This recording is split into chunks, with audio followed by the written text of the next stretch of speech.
जब एक महिला शिक्षित होती है तो केवल वो नहीं, पूरा समाज आगे बढ़ता है। आज हम ऐसी ही एक महिला से संवाद करने जा रहे हैं जिन्होंने शिक्षा को साधना बनाया, कला को सेवा से जोड़ा और आत्मनिर्भरता को अपना उद्देश्य बनाया। अपना रेडियो 96.9 एफएम में आप सभी का स्वागत है। आप सुन रहे हैं हमारा विशेष कार्यक्रम स्वयं सिद्धा, मैं हूं कविता। आज के हमारे इस कार्यक्रम में जुड़ेंगी रंजना वर्मा जी, जो एक समर्पित शिक्षिका हैं, दिल्ली विश्वविद्यालय से फ्रेंच भाषा की छात्रा भी हैं, एक संवेदनशील कलाकार हैं और समाज के लिए सोचने वाली स्वयं सिद्धा महिला हैं। इनका सपना है बीमारों की मदद करना, बच्चों को मुफ्त में शिक्षा और कला देना और महिलाओं को कमाने योग्य बनाना। चलिए आज अपनी स्वयं सिद्धा की इस कहानी, इस सफर को जाने उन्हीं की जुबानी। स्वागत है रंजना वर्मा जी आपका हमारे कार्यक्रम में। नमस्ते सभी को, मेरे सुनने वाले श्रोताओं को नव वर्ष की बहुत हार्दिक शुभकामनाएं और मैं सबके लिए अच्छा और सफल भविष्य की कामना करती हूँ। रंजना वर्मा जी, जैसे आपकी जो ये लाइफ जर्नी है बड़ी इंटरेस्टिंग है, लेकिन जब भी हम किसी कहानी पर चर्चा करते हैं तो उसकी जिज्ञासा मन में बनी रहती है कि शुरुआत कैसे हुई।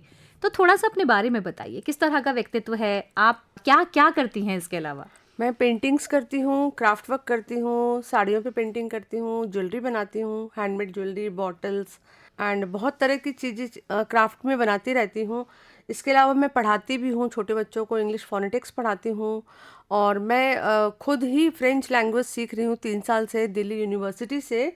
तो अभी मैं स्टूडेंट भी हूँ और मैं टीचर भी हूँ और मैं लोगों की मदद भी करती हूँ, मैं पढ़ाती भी हूँ फ्री में और फ्री में आर्ट क्लासेस भी देती हूँ। तो आपकी जो ये यात्रा है एक शिक्षिका और भाषा विद्यार्थी के रूप में कैसे शुरू हुई? क्या बचपन से ही आपको कला का शौक था? बचपन से कला का शौक था, लेकिन उतना कुछ नहीं किया था क्योंकि मैंने एमए इंग्लिश में किया हुआ था बनारस हिंदू यूनिवर्सिटी से। तो उसके बाद मैं इंग्लिश की टीचर ही बन गई और मैं पढ़ाती थी ट्यूशन्स और स्कूल्स में। फिर शादी हो गई, 25 साल से दिल्ली में हूँ और उसके बाद अभी कोरोना टाइम में फेविक्रिल कंपनी ने फ्री की क्लासेस बहुत सारी ऑफ़र की। तो हम जैसी लेडीज़ जो घर में परेशान होती थी, घर का काम और करने के बाद थोड़ा अपने लिए समय निकाल कर अपनी कला को आगे बढ़ाती थी, इससे हमें बहुत ही मानसिक सुकून मिलता है। और हमें जब अपनी बनाई हुई चीज़ों को हम देखते हैं और लोग तारीफ़ करते हैं तो हमें बड़ा ही अच्छा महसूस होता है और लोग मुझसे प्रोत्साहित होते हैं। और उसके बाद जब मेरी बेटी के कॉलेज हो गए तो मैंने खुद एक लैंग्वेज की क्लासेस ज्वाइन कर ली जो कि फ्रेंच लैंग्वेज है और मैं 3 साल से पिछले साल से सीख रही हूँ दिल्ली यूनिवर्सिटी में। तो मुझे पढ़ना और पढ़ाना दोनों ही बहुत अच्छा लगता है और मैं पेंटिंग्स करती रहती हूँ, क्राफ्ट वर्क करती हूँ, तो ये मुझे बहुत अच्छा लगता है। लोगों को सिखाती हूँ, लोग अपने आप व्यस्त रखती हूँ। सबसे अच्छा है अपने आप को बीमार और परेशानियों से दूर रखने के लिए आप अपने को कला के माध्यम से या फिर कोई ऐसी चीज़ पढ़ने के लिए, किसी को कुकिंग का शौक होता है, किसी को और कोई चीज़ का शौक होता है, तो मैंने अपने आप को पेंटिंग और पढ़ाई के रास्ते पर रखा हुआ है। तो मैं बहुत अपने आप को लकी महसूस करती हूँ और बहुत ही फिट और खुश महसूस करती हूँ। ये मेरी खुशी का आधार है। बिल्कुल। और इंसान को अपनी जो एक पसंदीदा काम है उसको करने में बड़ा मजा आता है। तो आपके तो बहुत सारे फेवरेट काम हैं। बिल्कुल सही क्या क्या सबसे ज्यादा सुकून आपको किस काम में आता है? पढ़ाने में आता है या आर्ट वर्क में आता है? मुझे तीनों में ही पता नहीं मैं क्या कहूँ, एक संगम है, त्रिवेणी है कि मुझे पेंटिंग बनाते हुए जब मैं रंगों से अपने काम को कर रही होती हूँ तो मुझे बहुत ज़्यादा अच्छा महसूस होता है। कहते हैं कि एक बहुत बड़ा स्ट्रेस बस्टर है ये पेंटिंग करना, हमको बहुत बड़ा सुकून देता है, हमारे टेंशन को रिलीज़ करके हमको रिलैक्सेशन जो मिलती है। और एक पढ़ाने से छोटे बच्चों को या बड़े बच्चों को भी, किसी को भी पढ़ाएं आप तो बड़ा अच्छा लगता है, आपका ज्ञान बढ़ता है क्योंकि विद्या सरस्वती जी एक ऐसी देवी है, हम जितना खर्च करते हैं उतना ही हमारा बढ़ता जाता है। और पढ़ना भी, एक लैंग्वेज पढ़ना और वो भी एक इस उम्र में आके, तो मुझे नई नई चीज़ें पता चलती हैं, तो मुझे बहुत अच्छा महसूस होता है और मैंने बहुत अपने आप को गर्व महसूस करती हूँ और बहुत भाग्यशाली कि मैं इस उम्र में ये काम कर पाई हूँ। और इसके साथ साथ इसमें मेरे परिवार का पूरा सहयोग है, मेरे हस्बैंड का, मेरी बेटी का। तो मैं चाहती हूँ कि और भी जो लेडीज़ जो ये करना चाहती हैं, उनके परिवार वाले उनको इस उम्र में ये मौका दें, योगदान करें उनको ये सब करने के लिए, क्योंकि सीखने की कोई उम्र नहीं होती है। आप ये नहीं कह सकते कि अब तो उम्र हो गई, अब क्या करना है सीख के। तो ये वाली सोच निकाल के इंसान को जो भी पसंद हो, चाहे आपको कुकिंग करना, नृत्य करना, या भजन मंडली में बैठना, या कुछ भी करना, या किटीज करना, तो आप करिए, जो आपको अच्छा लगता है वो करिए। Keep your self busy. Yes, keep your self busy. तो आप बार बार ना उम्र का जिक्र कर रही हैं मैम, लेकिन मैं आपको देख करके, क्योंकि हमारे श्रोता तो आपको नहीं देख सकते बट मैं आपको देख सकती हूँ, उम्र का ना अंदाजा लगा नहीं पा रही हूँ। ऑल्दो आपकी बेटी आपके साथ आई है तो थोड़ा अंदाजा ले सकती हूँ जी। लेकिन थोड़ा उम्र के बारे में बताइए, कितने साल की हैं आप? मैं 53 साल की हूँ, और मुझे लोग कहते हैं कि मैं नहीं लगती हूँ इतनी उम्र की, और मैं खुद महसूस भी नहीं करती हूँ कि मैं इतनी उम्र की लगती हूँ, क्योंकि मैं अपने आप को बहुत बिजी रखती हूँ, बहुत एक्टिव रखती हूँ और भागती रहती हूँ। तो मैं अपने आप को फिट महसूस करती हूँ। और मैं क्या कहूँ कि हर उम्र में, एक उम्र तो एक नंबर होता है। अगर किसी ने अपने आप को मान लिया है कि वो रिटायर हो गया है तो वो सच में रिटायर हो गया, लेकिन अगर कोई नहीं मानता है और अपने आप को एनर्जेटिक फील करता है, महसूस करता है, और खुद सोचता है कि वो बहुत कुछ कर सकता है, तो वाकई में वो बहुत कुछ कर सकता है। जी बिल्कुल, और काम करने की जो ये एक जुनून है ना, वो हमें किसी भी नंबर में तो नहीं बांध सकता। इसकी एक प्रेरणा हमारे सामने है, और बहुत ही खूबसूरत साड़ी आपने पहनी है, मुझे लगता है ये आपने ही बिल्कुल, डिजाइन ये की मैंने है। ही बनाई है, और ये हमारी एक एग्जीबिशन भी लगी थी फेविक्रिल कंपनी की तरफ से, जब मुझे ट्रेनिंग दी गई थी मई के महीने में, तो जुलाई के महीने में हमारी नोएडा में एक एग्जीबिशन में हमने लगाई थी। तो ये मैंने मधुबनी पेंटिंग की ये साड़ी बनाई है। ज्वेलरी भी जो मैंने पहनी है वो भी मैंने हाथ से ही बनाई है। तो ये बहुत कुछ मैं बनाती रहती हूँ। बहुत कुछ बनाती हैं, बहुत कुछ सिखाती हैं, समाज को एक प्रेरणा देती हैं। एक महिला के रूप में जो ये निरंतर सीखते रहने की जो आपके अंदर एक लालसा है, इसके पीछे कोई प्रेरणा है क्या? नहीं, ऐसा कुछ नहीं, मेरे खुद की मतलब खुद की खुशी है। हर औरत अगर कुछ ना कुछ करती रहती है और अपने पैरों पे भी खड़ी होती है, दो पैसे भी अर्न करती है, क्योंकि ये सब कुछ करने के लिए हमें पैसों की भी आवश्यकता है। आज की इस महंगाई के ज़माने में हमें पैसों की आवश्यकता, अगर हम खुद की हेल्प कर सकते हैं, इंडिपेंडेंट हो सकते हैं, फैमिली को हेल्प कर सकते हैं, दूसरे लोगों को मैं इस काबिल बना सकती हूँ कि वो इसके जरिए दो पैसे अर्न कर सके, तो ये मेरे लिए बड़ी खुशी की बात होगी। और मैं इस तरीके के बहुत सारे काम आगे करने वाली हूँ जिसमें मैं लोगों को मदद करूंगी कि वो मुझसे कुछ सीख करके मेरे माध्यम से कुछ पैसे अपने लिए कमा सकें, अपने पैरों पर खड़े हो सकें, आत्मनिर्भर हो सकें। ये मैं करना चाहती हूँ। जी रंजना जी, कार्यक्रम से पहले हमारी बातचीत हुई थी जिसमें आपने बताया था कि शादी के बाद बहुत सारी चीज़ें बदली और बहुत एक लंबा वक्त लगा आपको ये जो जर्नी है आपकी आर्ट वर्क की, इसको शुरू करने में। वो जो एक लंबा गैप है, ज़रा उसके बारे में बताइए, और कब से आपने अपनी लाइफ को रीस्टार्ट किया उसके बारे में बताइए। इस पे एक गैप करीब 15 से 16 साल का हुआ। जब मेरी बेटी स्कूल में थी तो मेरी घर की तरफ ज़्यादा जिम्मेदारियां थीं, और मैंने अपनी बेटी की तरफ बाहर कोई भी नौकरी वगैरह नहीं ज्वाइन करके घर पे रहना ज़्यादा बेहतर समझा। कभी कभी ट्यूशन्स भी लिए। फिर मैं बीच में बीमार भी हुई, तो मुझे मेरी डायबिटीज़ और इन सब चीज़ों ने मुझे परेशान काफ़ी किया। मैं काफ़ी परेशान हुई, लेकिन इन सब से उभर के मैं आगे निकल आई हूँ। और अब मैं जितना भागती हूँ, मेरी डायबिटीज़ उससे ज़्यादा मेरे से दूर भागती है, क्योंकि ये डायबिटीज़ को भगाने का मतलब है आप टेंशन फ्री हो और जितना चलते जाएं। कहते हैं डायबिटीज़ ऐसी बीमारी जो चलते चलते चली जाती है, तो इसलिए आप घर पे नहीं बैठें, काम करते रहें, चलते रहें, अपने आप को उस काम में बिजी रखें जिससे आपको मानसिक सुकून मिले। और मानसिक सुकून ही आपकी पूरी शारीरिक सुकून का आधार है। और आप कुछ ऐसा अर्न करने की कोशिश करें जिससे कि आप पैसे भी अर्न कर सकें, अपने परिवार को सपोर्ट करें। अगर परिवार को सपोर्ट नहीं भी करते तो खुद को तो सपोर्ट करें ही सबसे पहले। जी, तो अब बताइए कि आप किस किस तरह का कार्य करती हैं, कहाँ कहाँ आपका कार्य अवेलेबल होता है? मैं पेंटिंग्स बनाती हूँ, कुशन कवर बनाती हूँ। मैंने कई सारे कस्टमाइज ऑर्डर्स भी लिए हुए हैं, बेडशीट बनाई है, और साड़ी भी पेंट करी है, और ज्वेलरी है, पेंटिंग्स है मेरी, ये बॉटल्स हैं तरह तरह की। मैंने स्टोन्स पे कछुआ बना रखा है ये, और काफ़ी और भी तरह की चीज़ें मैं बनाती रहती हूँ। एनवायरनमेंट को ध्यान में रख के भी चीज़ें बनाती हैं, रिसाइकिल, रीयूज, रिड्यूस पे भी आपका फोकस रहता है क्या? बिल्कुल सही कहा आपने, क्योंकि कई ऐसी चीज़ें आर्ट का काम करने वाले वो तो कबाड़ से भी कुछ ना कुछ बना लेते हैं। मुझे भी कई चीज़ें ऐसी दिखती हैं जो खाली बॉटल है तो मुझे लगता है मैं इससे कुछ बना सकती हूँ, ये स्टोन है तो इससे कुछ बना सकती हूँ, या फिर कोई ऐसी चीज़ जो मुझे लग गई तो हम तरह तरह के डिफरेंट आर्ट के आर्टिकल्स बना लेते हैं। आर्टिस्ट तो होता ही ऐसा, और आजकल तो क्राफ्ट वर्क इतना लोग करने लग गए हैं, यूट्यूब्स वगैरह में भी इतने अवेलेबल हैं कि हम कुछ भी देख के हमें नया आइडिया मिल जाता है। आजकल तो कोई चीज़ बेकार नहीं है, आप उसको भी डेकोरेट करके, इतने तरह के आर्ट फॉर्म्स हैं आजकल अवेलेबल कि आप बहुत कुछ बना सकते हैं। अपने घर के बारे में थोड़ा बताइए कि आपका जो घर है हर कोने में क्या आप वर्क लगा हुआ है या कुछ बाहर से भी आता है घर में? नहीं, बाहर से तो कुछ नहीं आता है। मेरे ड्राइंग रूम में काफ़ी कुछ लगा हुआ है, मेरे हाथ का बना हुआ। मेरे हैंड पेंटेड गमले हैं, कछुआ है, मैंने बॉटल्स पे छोटे छोटे आउल बना रखे हैं, फ्रिज मैग्नेट्स बना रखे हैं, पेंटिंग्स लगा रखी है। मैंने ब्लू पॉटरी पे भी एक बहुत अच्छे से घड़े पे बना रखा है। तो काफ़ी कुछ है मेरे घर में जो मैंने लगाया हुआ है। जी, ये जो साड़ी आपने पहनी है डार्क ग्रीन कलर में, अपने श्रोताओं को बताना चाहूंगी, और डार्क ग्रीन कलर पे एक मुझे कमल का फूल दिखाई दे रहा है। इस साड़ी को प्रिपेयर करने में कितना वक्त लगा आपको? मुझे साड़ी को प्रिपेयर करने में 1 से 1.5 महीना लग गया। 1 से 1.5 महीने का काम था ये, क्योंकि इसमें मैंने आंचल में 3 मधुबनी के पैटर्न्स भी बनाए हुए हैं। इसमें एक में चिड़िया और मछली, जो कि मधुबनी का ही काम दर्शाता है, तो ये मैंने बनाया हुआ है। मैं डिफरेंट आर्ट फॉर्म्स बनाती हूँ, जैसे कि पटचित्र, वारली आर्ट, मधुबनी है, केरला म्यूरल है, काली घाट है, सोरा आर्ट है, पिथौरा आर्ट है, और भी बहुत तरह की आर्ट बनाती हूँ मैं। तो आप क्या लोगों से ऑर्डर भी लेती हैं? क्या आपको इसके साथ रोजगार भी मिलता है? हाँ, बिल्कुल मिलता है।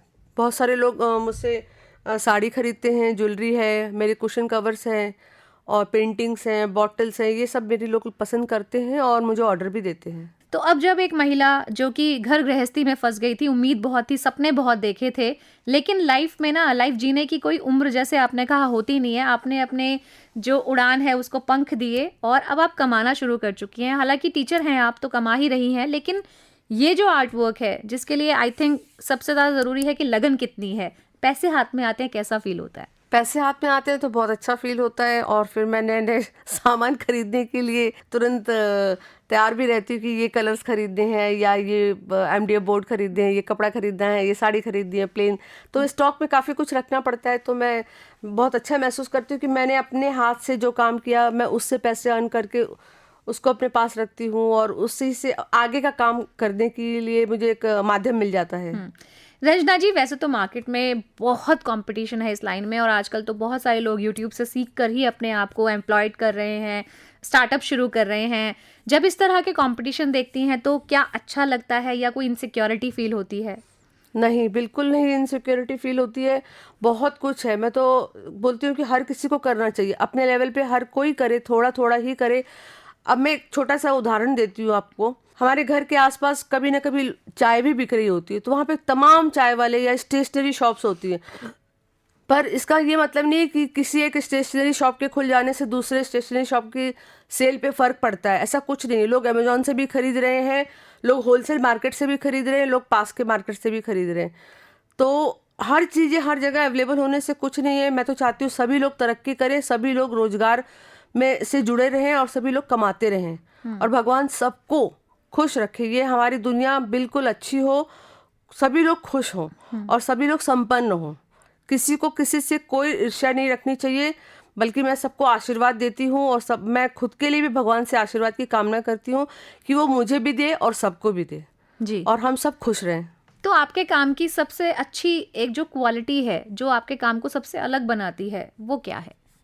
मुझे तो अपना हर एक आर्ट वर्क पसंद है, लेकिन मैं बनाने के बाद सभी से, मतलब जो मेरे घर में मेंबर्स हैं या अपनी कोई फ्रेंड सर्कल में मेरे घर आते, तो मैं उनसे पूछती हूँ इसको देख के बताओ इसमें क्या कमी है, क्योंकि क्रिटिसिज्म भी मेरे काम को अच्छा कर सकता है और मुझे बता सकता है। क्योंकि मैं एक पेंटिंग बनाने के बाद उसमें बार बार देखती रहती हूँ इसमें क्या कमी है, इसको और कैसे ठीक कर सकती हूँ, क्या कमी है, कुछ कमी तो नहीं है, कुछ मुझसे छूट तो नहीं गया है। तो अपने आर्टवर्क को बार बार देखने से, या क्रिटिसिज्म, मैं बोलती हूँ कि बहुत अच्छी चीज़ है, इसको मैं पॉजिटिव वे में लेती हूँ।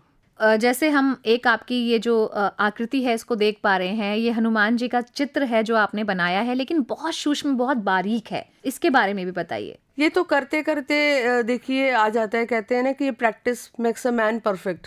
तो ये बारीक काम भी हम बारीक ब्रश से कर लेते हैं।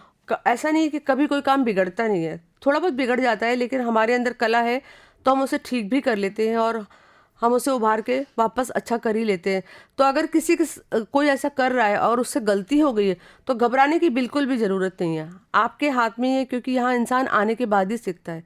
हर इंसान यहाँ पे जब एक छोटा सा बच्चा आता है तो उसे कुछ नहीं आता है, लेकिन इस दुनिया में आने के बाद ही सब कुछ सीखता है। तो हम सब धीरे धीरे सब कुछ सीख सकते हैं। जी रंजना जी, हर किसी को ना तरक्की तो दिख जाती है, लेकिन उसके पीछे की जो संघर्ष होते हैं, एक लंबी यात्रा जो होती है, उसमें बहुत सारी चुनौतियां भी आती हैं। क्या आपकी लाइफ में भी ऐसी कोई चुनौती रही जो आप कभी याद करती हैं, जिन्होंने आपको रोका लेकिन प्रेरित किया? हाँ, रोका। कभी कभी मेरे हस्बैंड ने ही रोका कि ये बनाकर तुम करोगी क्या, क्योंकि बहुत सारी एग्जीबिशंस में जाना, उन्हें लगाना। आपको अगर किसी एग्जीबिशंस में अपनी पेंटिंग्स लगानी है तो आपको पहले बहुत सारे पैसे उसके लिए भी खर्च करने जी। पड़ते हैं। तो हर जगह एग्जीबिशंस में लगाना भी संभव नहीं होता है, लेकिन फिर भी मैं पेंटिंग्स बनाती रहती हूँ, बनाती गई। मैंने खुद में हिम्मत नहीं हारी। मैंने सोचा बस मैं बनाती रहूँगी, मेरा काम है बनाना। और जो संतुष्टि मुझे मिलती है कि आज धीरे धीरे पहचान होने लग गई है और मेरे काम को लोग पहचानते हैं, मुझे ऑर्डर्स भी मिलते हैं, तो मुझे बड़ा अच्छा लगता है कि मैं रुकी नहीं, ये मैंने अच्छा किया। तो आपके घर वालों की अब क्या प्रतिक्रिया है, स्पेशली आपके हस्बैंड की? अब शायद उन्होंने भी समझ लिया है कि ठीक ही कर रही है ये। मतलब एक जो विचारधारा है वो बदली है, आपके साथ भी वो चीज फेस हुई आपको हाँ, भी, जो बिल्कुल होती रुकावटें है। आती हैं घर परिवार की? हाँ, आती हैं। कभी कभी हमारे मन में भी आता है कि हम इतना कुछ बना रहे हैं, इतना कुछ लगा रहे हैं, क्योंकि आप जो बना हुआ सामान सामने देखते हैं वो तो आपने देख लिया, लेकिन उसके पीछे काफ़ी पैसा और मेहनत लगी होती है। कई बार तो मैं बॉटल्स बनाने के लिए इतनी सारी बॉटल्स जब इकट्ठी करती हूँ तो घर में ही मुझे सुनने को मिलता है कि तुमने क्या कबाड़ी की तरह बॉटल इकट्ठी की हुई है। तो एक आर्टिस्ट है ना, वो कई सारी चीज़ें कबाड़ी की तरह इकट्ठा करता है और वो उससे कुछ से कुछ नई बना लेता है। तो ये जो आर्टिस्ट आपके अंदर छिपा हुआ है, ये आपके व्यक्तित्व में भी नजर आता है। आप आसानी से किसी को भी अपना बना लेती हैं, लेकिन आपके भीतर एक समाज सेवा की भावना भी है रंजना जी, ये कैसे विकसित हुई? क्योंकि जब मुझे डायबिटीज़ हुई तो मैंने काफ़ी परेशानी भी झेली है, पर भगवान की दया से मैं एक मिडिल क्लास फैमिली से बिलोंग करती हूँ। तो मेरे लिए इलाज कराना और दवाइयाँ खाना और मेरे हस्बैंड की फ़िक्र, बच्चे की फ़िक्र मेरे प्रति करना, वो उनका कर्तव्य था, उन्होंने किया, मुझे अच्छा भी लगता था। मैं ये सब कुछ अफोर्ड कर सकती थी, लेकिन मैं सोचती हूँ कि बहुत सारे लोग ऐसे होंगे जो इसको अफोर्ड नहीं कर पाते होंगे, तो मुझे उनकी मदद करनी चाहिए। और दूसरी बात, मैं देखती हूँ कि पीरियड्स की प्रॉब्लम जब लड़कियों को होती है तो मैंने कई सारी फिल्में देखी हुई कि गाँव में उन्हें एक छोटी सी झोपड़ी में बाहर रख देते हैं 3-4 दिनों के लिए, 5 दिनों के लिए। तो मेरा बड़ा दिल दुखता है कि ये तो एक औरत की कहानी है। औरत ही अगर औरत ही ब्लीड ना करे तो संसार ही नहीं चलेगा। लेकिन अगर एक औरत के साथ उसके परिवार वाले ही साथ ना दें तो ये कितना मुश्किल भरा सफ़र हो सकता है। औरतों की इस मदद के लिए मैं आगे आना चाहती हूँ कि और लोगों को अपनी सोच बदलनी चाहिए कि पीरियड्स के दौरान उनके साथ ऐसा छुआछूत वाला व्यवहार ना करें, उन्हें घर से बाहर ना रखें। इवन शहरों में तो ऐसा नहीं होता है, पर उन्हें पैड्स खरीदने के लिए इसके लिए भी संघर्ष करना पड़ता होगा, क्योंकि पैड्स के पैकेट भी सस्ते नहीं आते हैं। इस क्षेत्र में भी काम करना चाहती हूँ। तो अभी कुछ आप किसी समाज कार्य से जुड़ी हुई हैं, कुछ ऐसे कार्य से, सोशल वर्क से क्या जुड़ी हुई हैं जहां आप लोगों के लिए कुछ कर रही हैं खुद के लिए? मैंने छोटे लेवल पे 1-2 ग्रुप से जुड़ के किया था, लेकिन अभी मैं वापस पूरा स्टार्ट करने वाली हूँ। मेरी फ्रेंच की पढ़ाई अभी अप्रैल में ख़त्म हो जाएगी, मेरे 3 साल पूरे हो जाएंगे एडवांस डिप्लोमा का। तो मैं आगे इस पे सोशल वर्क पे काम करना चाहती हूँ। चैरिटी बहुत करनी है और इसके लिए मुझे कमाना भी बहुत है। तो कमाने के बाद मुझे बहुत चैरिटी करनी है कि मैं गरीबों की मदद कर सकूँ, पढ़ाई के लिए, किसी को रोजगार करने के लिए पैसों की अगर थोड़ी आवश्यकता है तो मैं उन्हें दे सकूँ।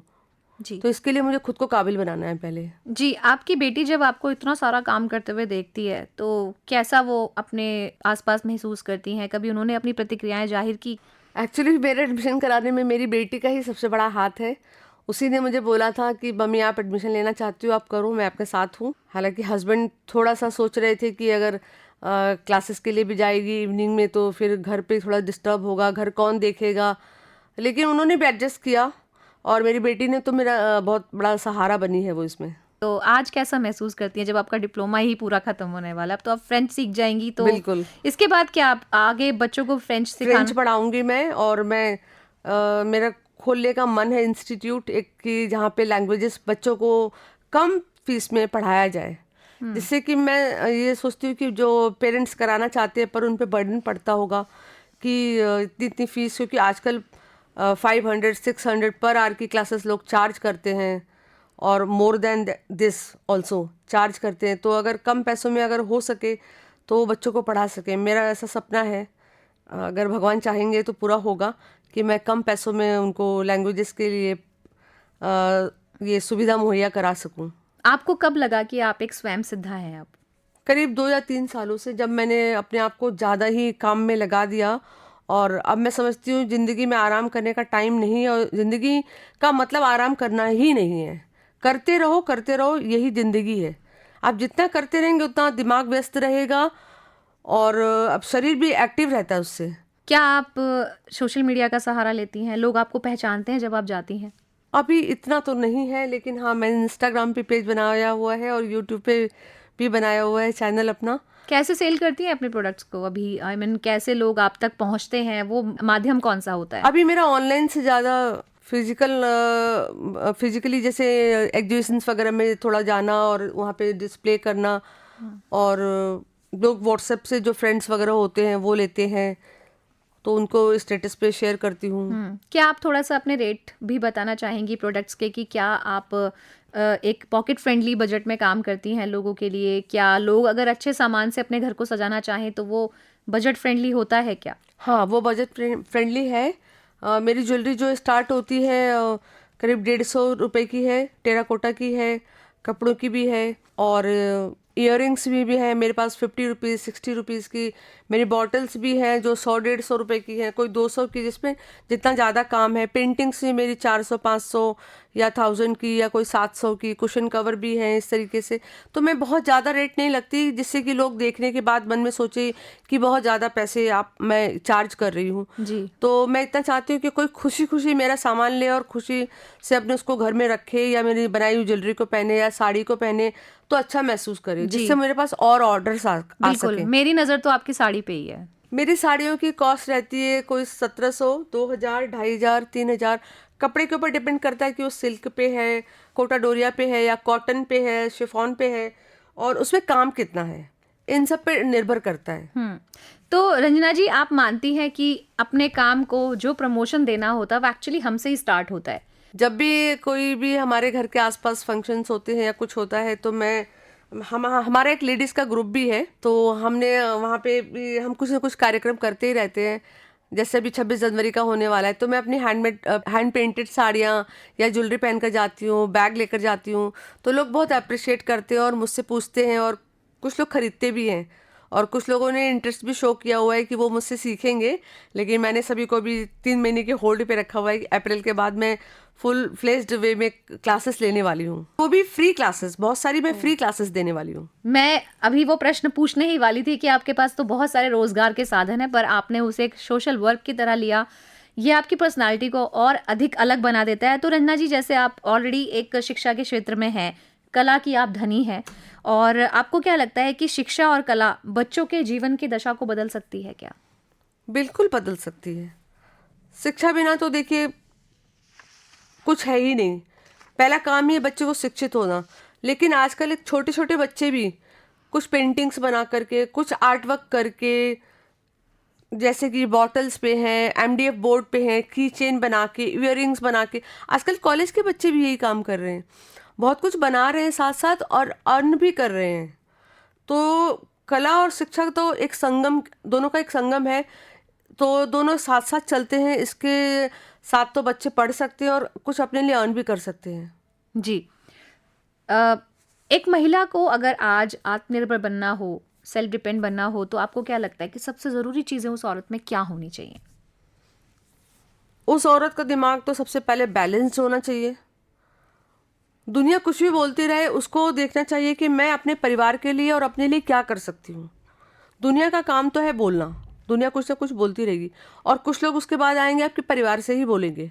आपके हस्बैंड भी बोल सकते हैं, आपके बच्चे भी बोल सकते हैं, आप खुद भी बोल सकते हैं कि मैं क्या कर रही हूँ। तो आपको एक बैलेंस्ड दिमाग को रखते हुए आपको देखना है कि आपको क्या करना है, और फिर आप शांति से, आप घर का सारा काम करने के बाद भी अपने लिए 2-3 घंटे निकाल के आप अपना काम कर सकते हैं। चाहे वो पेंटिंग का हो, चाहे वो सिलाई का हो, चाहे वो कुकिंग का हो, चाहे वो और भी विभिन्न प्रकार के कार्य हों। जब समाज में कोई महिला काम करती है तो आपको आज भी लगता है कि कुछ मानसिक बाधाएं उसे रोक लेती हैं? नहीं, बिल्कुल नहीं हावी होने देना चाहिए। आजकल का तो सोशल मीडिया का ज़माना है, औरतें बहुत कुछ कर रही हैं और मैं देखती हूँ औरतें वीडियो भी बना रही हैं, चाहे वो कुकिंग का बना रही हों, अपने स्वेटर्स बना रही हों, क्रोशिया का काम कर रही हों या ब्यूटी पार्लर का काम कर रही हों। तो आजकल लोगों का सोचने का नज़रिया बहुत बदल गया है। तो औरतें बहुत कुछ कर सकती हैं और उनके अंदर बड़ी शक्ति है, उनको बस अपनी शक्ति पहचानने की ज़रूरत है। आदमी हमेशा पीछे है, लेकिन सदियों से उसने अपने आप को आगे रखा हुआ है, औरतों को पीछे रखा हुआ है। लेकिन आज ज़माना बहुत बदल रहा है, औरतें आगे आ रही हैं, अपने आप को साबित कर रही हैं। जी बिल्कुल। और क्या आपको ऐसा लगता है अपनी लाइफ जर्नी से कि जो एक आर्थिक इंडिपेंडेंस जो होती है, आर्थिक स्वतंत्रता, वो महिलाओं को मानसिक रूप से बहुत एक सशक्त बना देती हैं, एम्पावर्ड कर देती हैं? बिल्कुल बनाती हैं और इसीलिए हर औरत को ही ऐसा होना चाहिए। वो तो खुद एक अन्नपूर्णा है, लेकिन उसको अपने हाथ की अपने खुद की लक्ष्मी भी बनना है। औरतों को ये नहीं सोचना है कि वो केवल घर गृहस्थी के लिए बनी है, वो अर्न नहीं कर सकती। एक अनपढ़ औरत भी अर्न कर सकती है। तो आपको देखना है कि आप किस माध्यम से अपने आप को इंडिपेंडेंट बना सकते हैं या आर्थिक रूप से स्वतंत्र बना सकते हैं। तो रंजना जी, वैसे तो आपके सफ़र में बहुत इंटरेस्टिंग चीज़ें रही हैं, लेकिन फिर भी आपकी जो एक सबसे बड़ी सीख जो आपने खुद के जीवन से पाई है वो क्या है? खुद के जीवन से पाइए कि करते रहो। ये मनुष्य जीवन मिला है करने के लिए, परिवार के लिए करो, समाज के लिए करो, खुद के लिए करो। मैं तो खुद एक ऐसी फैमिली से आती हूँ, मारवाड़ी फैमिली से। और मैं 30-35 साल पुरानी बात बताती हूँ आपको। जब मैं यंग होती थी तो हमारे यहाँ मारवाड़ियों में ये था कि बस लड़की 18-19 साल की हुई शादी कर दो, पढ़ाने लिखाने की कोई ज़रूरत नहीं है, ज़िंदगी का मकसद ये कि शादी करो। पर मेरे पापा ने हमें पढ़ाया लिखाया। मेरे पापा आज तो हैं नहीं, मेरे माता पिता नहीं हैं दोनों ही, लेकिन मैं आज भी उन्हें याद करती हूँ। और अगर उन्होंने नहीं पढ़ाया होता तो शायद मेरी इतनी विकसित सोच नहीं होती और मैं इस सफ़र पर आज नहीं होती। एजुकेशन कहीं ना कहीं आपके जीवन को बदल सकती है। बिल्कुल, जीवन को बदल सकती है एजुकेशन। इसलिए पढ़ने की भी कोई उम्र नहीं है, आप कभी भी किसी उम्र में पढ़िए। और ज़रूरी नहीं है कि आप यूनिवर्सिटी या कॉलेज जाके ही पढ़ सकते हैं। आप आसपास कहीं पे ट्यूशन ज्वाइन करिए, पढ़िए, पढ़ाइए, फ्री में पढ़ाइए। जी, फ्री सेवा भी बहुत आपको आपके जीवन में बहुत बड़ा योगदान देती है और बड़ी बड़ी आशीष मिलते हैं, बड़े आशीर्वाद मिलते हैं लोगों को और वो बड़े काम आते हैं। जी। तो आप अगर आज की महिलाओं को अपने माध्यम से कुछ एक जो संदेश है वो देना चाहें तो आप क्या एक मैसेज देंगी उनको? मैं सभी औरतों को ये संदेश दूंगी कि अपने आप को कमतर न समझें। आप बिल्कुल भी कम नहीं हैं। आपके अंदर कोई ना कोई कला होगी। हर औरत के अंदर एक कला है, चाहे वो किसी भी क्षेत्र में हो। तो आप उस क्षेत्र को अपने को पहचानिए, आपकी रुचि क्या है और आपकी क्षमता किस में है, आप उसी में आगे बढ़िए। आप समाज में कौन सा ऐसा बदलाव देखना चाहती हैं एक महिला होने के नाते जो आपको अंदर से सुकून दे और सही परिभाषित लगे आपको कि हाँ, स्वयं सिद्धा अब हैं सारी महिला? सभी औरतें अपने पैरों पर खड़ी हों और सबको प्यार और सम्मान दें। सबको रिस्पेक्ट देने से जैसा आप देते हैं वैसा ही आपके पास लौट कर आता है। तो आप सबको रिस्पेक्ट दें, सबको सम्मान दें और मैं भगवान से प्रार्थना करती हूँ कि इस दुनिया में सब जगह सुकून हो, खुशियाँ हो, सब एक दूसरे को प्यार करते हों। और मेरा ये पूरा संसार ये एक परिवार है। तो अगर हर जगह खुशी और शांति हो तो ये दुनिया कितनी बेहतर और सुकून भरी हो सकती है। इसलिए हमें सबके लिए प्रेम और खुशी की भावना रखनी चाहिए। जी रंजना जी, बहुत अच्छी आपकी सोच है और मैं उम्मीद करती हूँ कि जिस दिशा में आप काम कर रही हैं, समाज के लिए भी आप सोच रही हैं, आपकी हर एक इच्छा पूरी हो। आप ऐसे ही हंसती रहें, इतनी ही आप कलरफुल हमेशा दिखती रहें और अपने माध्यम से आप और लोगों को, महिलाओं को प्रेरित करती रहें। मेरी शुभकामनाएं आपके साथ हैं। आप अपना रेडियो के स्टूडियो में आई, आपका बहुत बहुत धन्यवाद। आपका भी बहुत बहुत धन्यवाद मुझे ये अवसर देने के लिए और सभी श्रोताओं को मैं दिल से धन्यवाद करती हूँ।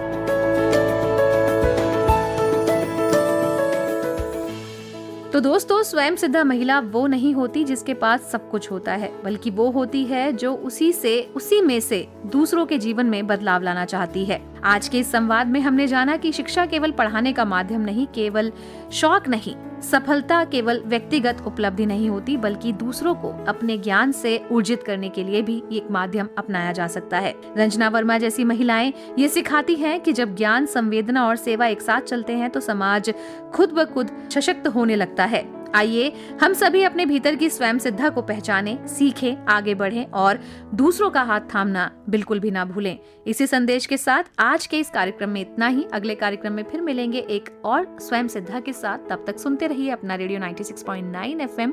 कविता शर्मा को दीजिए अनुमति। नमस्कार।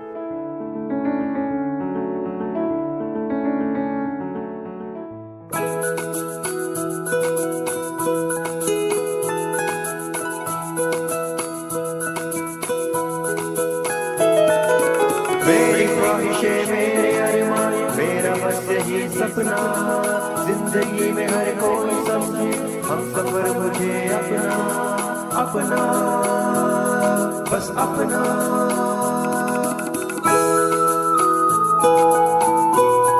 अपना रेडियो 96.9 FM।